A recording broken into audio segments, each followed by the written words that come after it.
자, 이번 시간에는 이제 다음 시간에 우리 그 기말고사를 보는데 기말고사에 대한 내용을 설명을 드리고 마무리할까 합니다. 우리가 앞전에 이제 안정성 판별도까지 설명을 드렸는데 실제 요 안정성 판별법도 이번에 이제 중간 기말고사에 나올 예정인데요.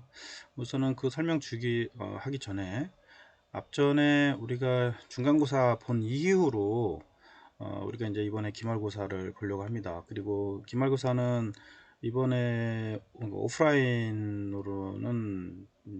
이제 거의 안 보는 것 같아요. 그래서 이번에도 온라인으로 보는데 온라인 상으로 볼 때 약간 이제 변별력이 좀 있고요. 그 다음에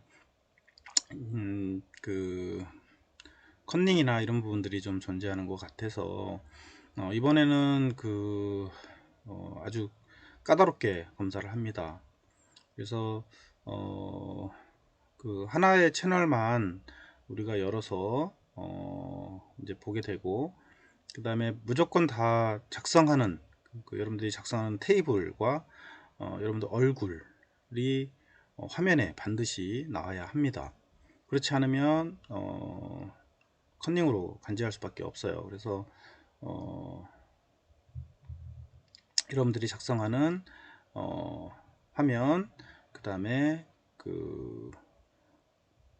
그리고 얼굴, 그 다음에 주민등록증이 있어야 하고요. 주민등록증의 이제 뒤에 부분은 여러분들이 스티커로 붙여놓고 얼굴만 확인을 할 겁니다.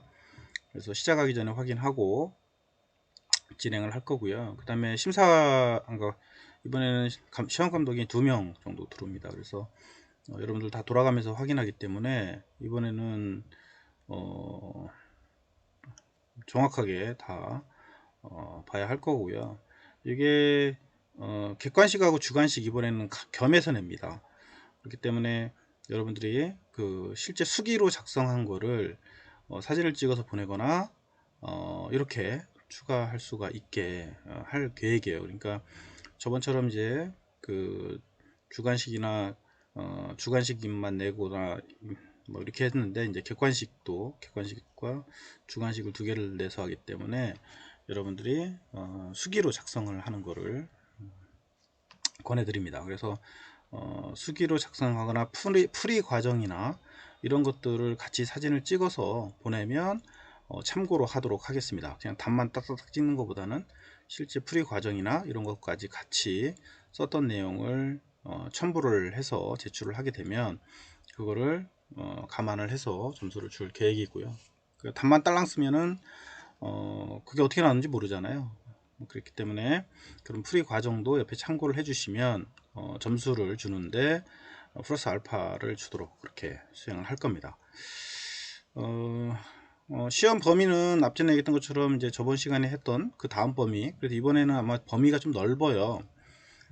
그래서 이제 라플라스 변환부터 수행을 하게 될 텐데, 라플라스 그 변환을 우리가 쓰는 그, 그 변환에 왜 이제 변환을 하는지, 이런 이제 의미, 그리고 라플라스를 이제 할 때 미분 방정식의 해를 구하는 이제 3대 원칙이라는 게 있다라고 얘기를 했었죠. 그래서 미분 방정식은 이제 라플라스 변환을 한다. 그 다음에 변환 방정식의 해를 구하고 라플라스의 역변환을 이제 수행을 한다. 그래서 주파수하고 그 다음에 시간 관계상의 그 변화를 보기 위해서 하는 작업이라고 얘기를 했었죠. 그래서 상태 공간 함수, 복수수 공간 함수, 그다음에 주파수 영역, 시간 영역 이렇게 왔다 갔다 하기 위해서 라플라스 변환을 수행을 하는 거라고 얘기를 했었죠. 그래서 라플라스의 정의 당연히 알고 있어야 되고요.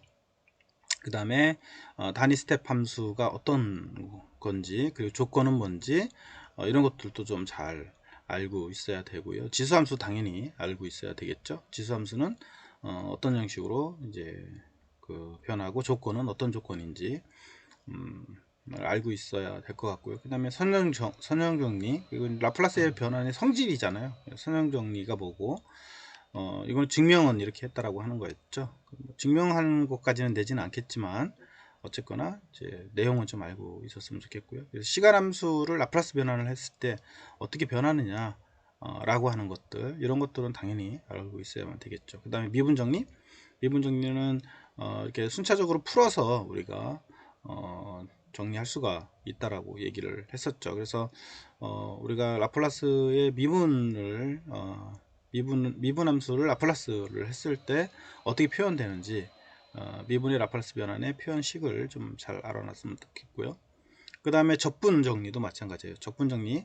그래서 시간 함수 ft에 대한, t는 시간 함수라 있죠. 시간 함수를 라플라스 변환을 했을 때 어떤 변화를 갖는지 그거 계산하는 것도 좀 알고 있어야 될 것 같고요. 그 다음에 이제 초기치 정리라는 게 뭔지, 그래서 초기치 정리에 대한 그 의미, 그것도 좀 알고 있었으면 좋겠고요. 나머지는 이제 이렇게 주어졌을 때 라플라스 변환 함수의 라플라스 변환된 함수잖아요. 이 함수를 초기치 값을 어떻게 구할 거냐 라고 하는 거죠. 그래서 초기치 값은 리밋을 줘서 우리가 계산을 하면 라플라스 변환의 초기치 값은 이제 여기서는 0이 되는 그런 형태를 취하고 있죠. 그래서 f 제로인 경우죠. 시간이 제로일 경우에 제로일 경우에 변환 라플라스 변환의 초기치 값이 몇인지를 이제 계산하는 예였었고요. 최종치 정리가 있었고요. 그죠? 최종치 정리. 나머지는 뭐 쭉 보시면 될 것 같고, 그래서 라플라스 변환된 함수의 최종값은 이제 어떻게 계산하는 건지, 이거 최종값은 이제 무한대잖아요. 시간이 초기치는 t가 0인 경우고, 그 다음에 이제 무한대인 경우, 최종치인 경우는, 그래서 무한대로 했을 때 이제 어떻게 결과가 나오는지를 이제 보는 거라고 보시면 될 것 같고요. 그래서 우리가 라플라스 변화는 실제 테이블을 가지고 한다라고 얘기를 했었죠. 다 암기하거나 풀려면 너무나 시간이 오래 걸리니까 주로 테이블을 보고 하는 경우가 많고, 그래서 중요한 건 시간 함수를 이제 라플라스 변환을 했을 때 어떻게 변환이 되고, 라플라스 변환된 거를 다시 역 라플라스를 하게 되면 이제 시간 함수로 어떻게 변화되는지, 그리고 임펄스 함수가 뭐고 스텝 함수가 뭔지, 뭐 지수함수, 미분함수 이런 것들 각각 다 어떻게 변화가 되는지를 알고 있어야 되겠죠. 그래서 어쨌거나 단위 스텝 함수를 라플라스 변환을 하면 s분의 1이다. 그죠? 그 다음에 이제 지수가 마이너스 a면 이렇게 라플라스 변환했을 때 플러스 기호가 반대로 바뀐다고 했었고요. 그 다음에 이제 미분을 하게 되면 이제 이 안에 있는 s가 이제 앞으로 빠져나오는 그런 특성을 갖고 있고, 이중 미분을 하면 이제 s2 분수로 그러니까 이승을 해서 나오게 되는, 그러니까 적분한 숫자만큼 나오게 된다는 거. 이거 미분하면 적분은 반대로 있죠. s분의 1. 그 다음에 두 번 하면 s2 s의 제곱분의 1 이렇게 해서 나오게 되고요. 그 다음에 나머지 도 다 우리가 t에 대해서 라플라스 변환하면 s분의 s의 제곱분의 1 뭐 이런 식으로 이제 변한다는 거. 사인일 때 코사인일 때 어떻게 변하는지 이거는 참고로 좀 알아놨으면 좋겠습니다.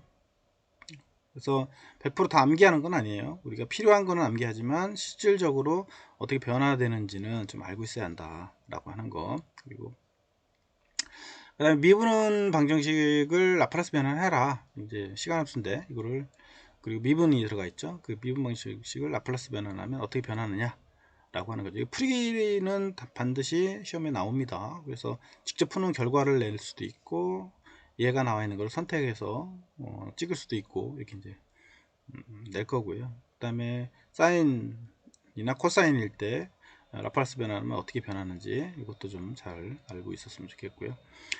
역 라플라스는 이렇게 마이너스 1로 해서 표현한다고 했죠. 그래서 라플라스 변환된 함수 S 함수를 시간 함수로 다시 돌려놓기 위한 그런 과정이라고 보고, 그걸 역변환이다 이렇게 얘기를 한다고 얘기를 했었죠. 그래서 변환에 이제 역반환을 하면 S 함수 라플라스 변환 함수를 역변환했을 때 어떻게 시간 함수로 바꾸면 이렇게 변하더라. 이건 다 잘 알고 있어야 되겠죠. 얘도 마찬가지고 얘도 마찬가지고. 그 다음에 이제 부분 전개법에 의한 라플라스 방법이 있었고, 그죠? 그래서 우리 그 전달함수의 부분 전개를 할 경우에는 세 가지 조건이 있다겠죠. 단순근으로서 이제 실수가 있는 경우, 그 다음에 단순근으로서 복수근이 포함되어 있는, 복수의 근이 포함되어 있는 경우, 다중근이 포함되어 있는 경우에 이제 우리가 전달함수를 이제 어떻게 변화를 할 거냐라고 하는 거였었죠. 그래서 분모의 분모의 이제 중근이 없는 경우, 단순근인 경우죠. 그 다음에 단순근이지만 복수수가 포함되어져 있는 경우도 있었다고 얘기를 했었고요. 그리고 나머지 복수수 평면에서의 어떻게 변화가 되는지, 그래서 그 개수에 따라서 극좌표가 어떻게 표시되는지에 대해서도 좀 알고 있어야겠죠. 그래서 복수수의 표현 방법, 복수수가 의미하는 것, 이런 것들은 알아야 하고, 그 다음에 복수수의 절대값, 평각 같은 걸 구하는 것도 우리가 상식적으로 좀 알고 있어야 될 것 같고요. 그 다음에 오일러 공식이 뭔지 이것도 좀 알아놨으면 좋겠습니다. 그래서 오일러 공식이란 뭐 이런 것도 좀 정리해서 좀 알아놨으면 좋겠고요. 그 다음에 근이 이제 다중계가 있는 경우, 다중근이 포함되어 있는 경우는 어떻게 할 거냐? 그건 다 이렇게 하나씩 잘라가지고 개별로 관리를 해서 계산을 하면 된다라고 얘기를 했었죠. 뭐 다중근까지는 뭐 시험을 내지는 않겠지만 우선은 참고로 어떤 방식을 통해서 어떻게 하는지 개념은 좀 알고 있었으면 좋겠습니다. 좀 넘기고요. 매트랩을 가지고 하는 거는 굳이 여기서는 참고만 하면 될 것 같고요. 그 다음에 4장으로 넘어가서 이제 전달함수인데요. 전달함수의 의미, 그 다음에 이제 선형 시불변 시스템의 입출력 관계, 그리고 요 제어 시스템에서 이제 시불변과 그 다음에 이제 비선형 시스템에 대한 내용에 대해서 좀 이해를 하고 있었으면 좋겠고요. 그래서 LTI라고 하는 게 뭔지, LTI 시스템이 뭘 의미하는 건지 알아두고, 시스템의 분류는 선형 시불변, 선형 시변, 비선형 시불변, 비선형 시변, 이런 식으로 이제 구성이 되어 있다고 하는 거. 그래서 우리가 자동제어에서는 대부분의 시스템을 가장 이제 해석이 간단하고 기초가 되는 시불변 선형 시스템이라고 가정하고 설명한다라고 얘기를 했었죠. 그래서 임펄스 응답이라고 하는 건 뭐고, 임펄스 응답에 대한 내용을 우리가 좀 이해는 하고 있어야 되겠죠. 그래서 나머지는 뭐 이런 것들은 참고로 좀 알아놓으면 될 것 같아요. 그래서 전달함수가 이제 전달함수를 취했을 때 이제 어떻게 되고, 전달함수라고 하는 정의는 뭔지 그런 것들을 또 좀 잘 알고 있었으면 좋겠고요. 전달함수의 이제 부분식의 형태로 이제 표현됐을 때 각각의 분모와 분자가 의미하는 것들이 뭘 의미를 하는지 이런 것들도 좀 알아놔야 되겠죠. 당연히 중요한 거니까. 전달함수에서의 극점, 폴이라고 하는 거, 이것도 뭐 의미는 좀 알고 있어야 한다라고 얘기했죠. 극점. 그다음에 뭐 제로점도 있긴 하지만 폴하고 제로점이 있지만 의미는 좀 알아놓고요. 그 다음에 전달함수의 특징이 있죠. 그 특징이 뭔지 이것도 당연히 잘 여러분들이 알고 있어야 될 것 같습니다.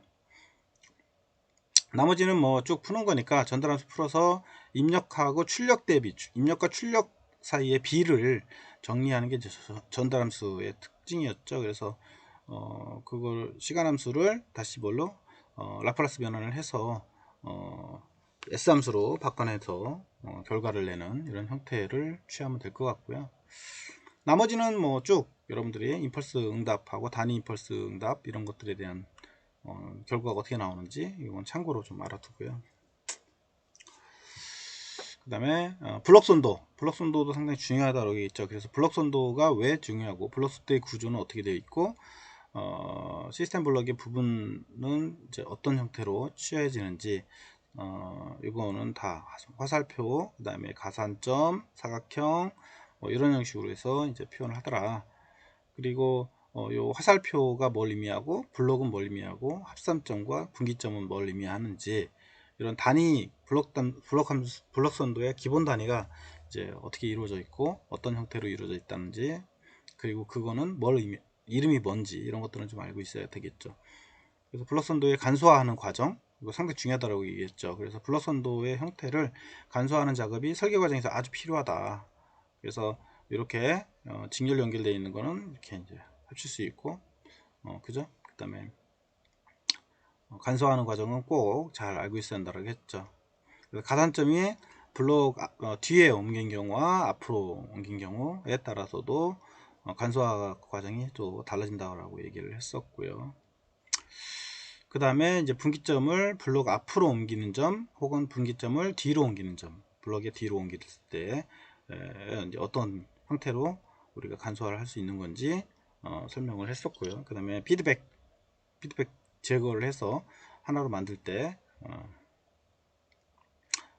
크로스 루프를 이제 오픈 루프 형식으로 이제 변환을 한 거라고도 볼 수 있겠죠. 입력과 출력 관계로 변화를 하는 거니까. 그래서 각각 알아두고요. 그 다음에 기본 법칙, 뭐 직렬 결합, 병렬 결합, 뭐 이런 것들은 다 알고 있어야 되고요. 피드백 결합, 그 다음에 뭐 이런 것도 다 알고 있어야 될 것 같고요. 그래서 이렇게 주어지면 블록선도의 기본 법칙을 사용해서 등가 변환을 하는 과정, 이거는 반드시 알아야 하고 시험 문제 나올 겁니다. 이거.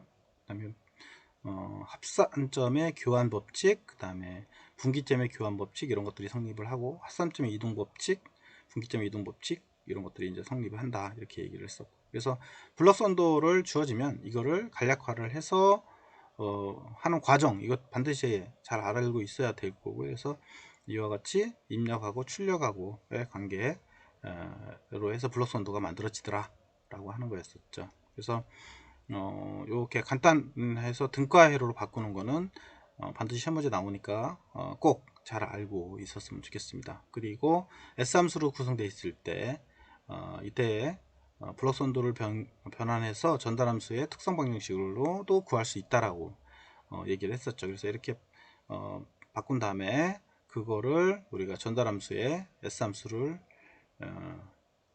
가지고 이런 식으로 이제 계산하고, 그래 분모가 특성 방정식 전달함수의 분모가 0인 방정식이기 때문에 밑에 분모를 0으로 해서 이제 정리를 하면 된다고 얘기를 했었고요. 그 다음에 단일 입력 입출력 제어 시스템의 의미, 그 다음에 그 단일 입출력 제어 시스템을 연산하는 방법, 이것도 좀 알아놨으면 좋겠습니다. 여기까지 시험 문제 내기는 좀 애매하긴 하지만 그래도 개념은 좀 알아놨으면 좋겠고요. 그 다음에 신호 흐름 선도 당연히 알아둬야 한다고 했었죠. 그래서 신호의 흐름 선도의 기초는 뭐다, 각각의 정의 어떻게 표현하는 건지 이거는 반드시 알아야 될 것 같고요. 그래서 입력 신호가 두 개인 경우, 그 다음에 자기 루프가 있는 경우 종류에 따라서 신호의 흐름 선도를 표시할 수가 있다. 그리고 신호의 흐름 선도의 성질은 어떤 성질을 가지고 있다. 그래서 이렇게 신호 흐름 선도가 주어지면 이 흐름 선도에 이제 각각의 용어들이 있다라고 했죠. 입력마디, 그 다음에 출력마디, 경로, 뭐 이런 것들, 전향 경로, 경로 이득 이런 것들이 있다고 했고요. 루프 이득 이런 것들이 뭘 의미를 하는지 이거는 좀 우리가 잘 알고 있어야 되겠죠. 그리고 대수학적 계산 이렇게 표현도 하고, 그 다음에 그 표현하는 방식을 우리가 이제 정리해서 보여주기도 하긴 하는데, 이런 표현 방법들은 좀 알았으면 좋겠고요.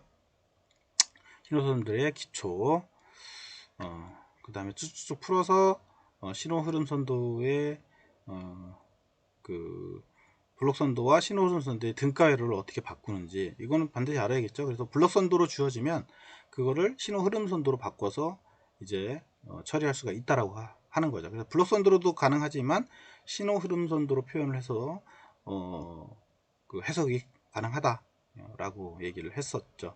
이런 등가적인 부분들은 잘 서로 알고 있어야겠죠. 블록 선도와 신호 흐름 선도의 차이점, 차이점이라기보다는 변환하는 방법, 이런 것들은 대응 관계 이런 것들은 반드시 알아야 될 것 같고요.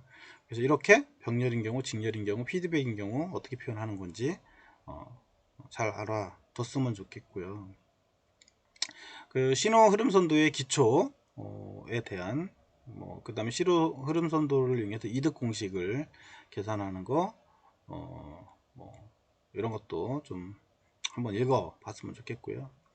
안정도인데, 안정도는 앞전에 얘기했던 것처럼 우리 안정도에 대한 의미 당연히 알아야 될 것 같고요. 절대 안정, 그 다음에 이제 상대 안정에 대한 내용, 그 다음에 안정도를 판별하는 특성 방정식의 근의 위치를, 안정도 여부를 판별하는 방식이 이제 여러 가지가 있다고 얘기했죠. 이 종류들 좀 잘 알아놓고 있었으면 좋겠고요.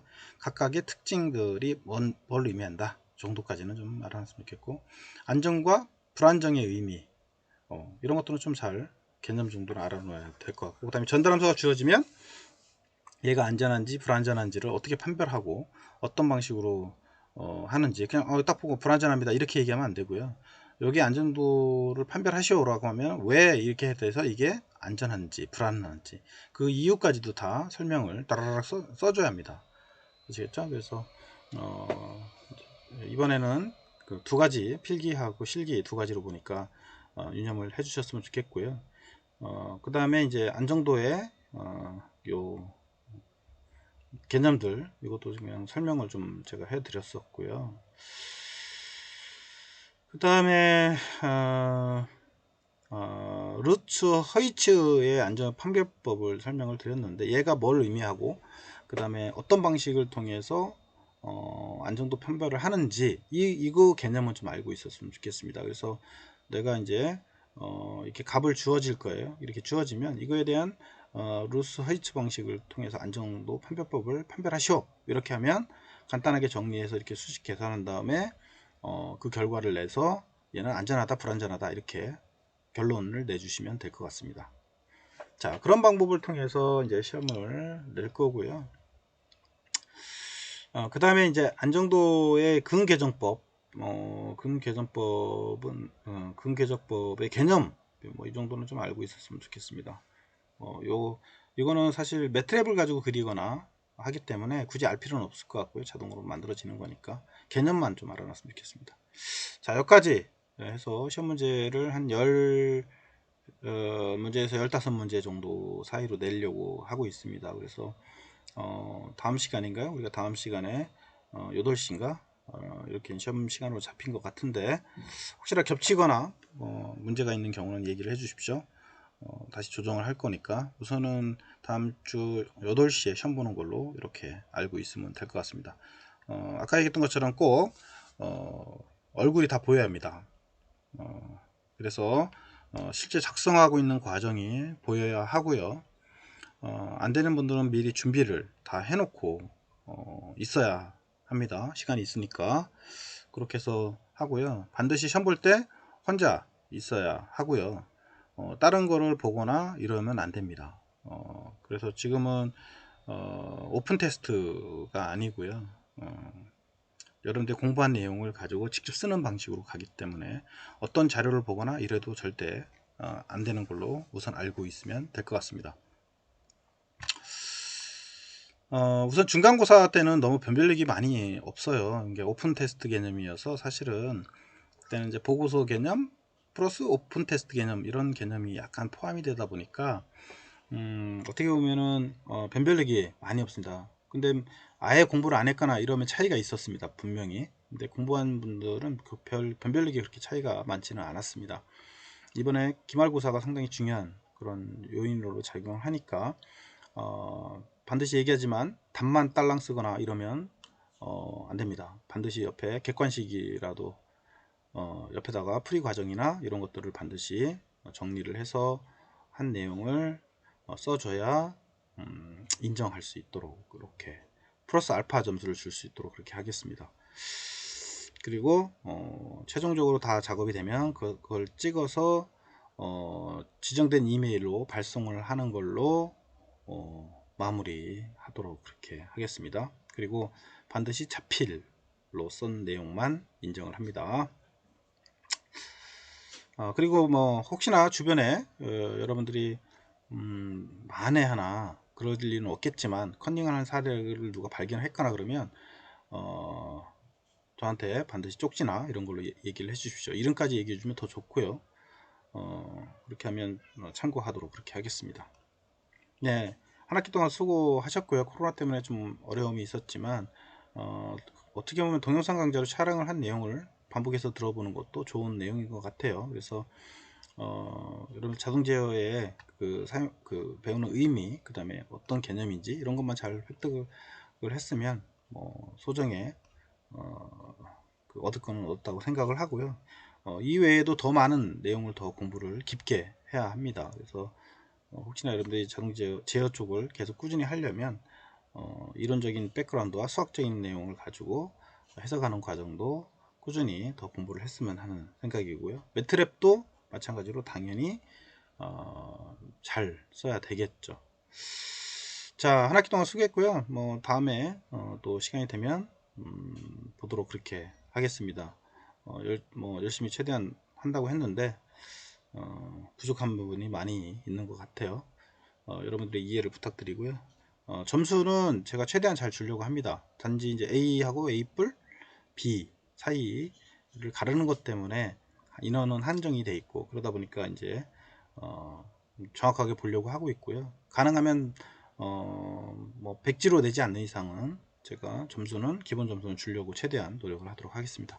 네, 수고했습니다. 혹시나 궁금한 거 있으면 다음에 개인적인 문자나 이런 걸로 보내주시면 될 것 같습니다. 네, 수고했습니다.